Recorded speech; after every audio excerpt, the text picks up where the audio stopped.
Hello and welcome back to SkillWeb. In today's tutorial, I will show you how to add music to PowerPoint. So let's have a look now. Open PowerPoint on your computer and go to Insert tab and click on Audio from the right side of your screen. You have two options.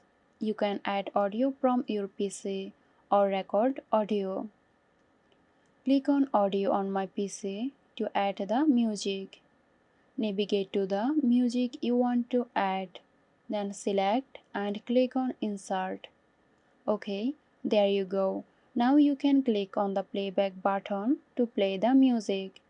Here you can customize your music by clicking on Playback tab.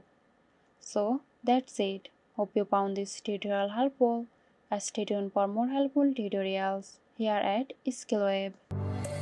This video is sponsored by Zerosoft. Zerosoft offers graphic design, UI UX design, digital marketing and web development. Elevate your brand with Zerosoft today. For more details, check the description box.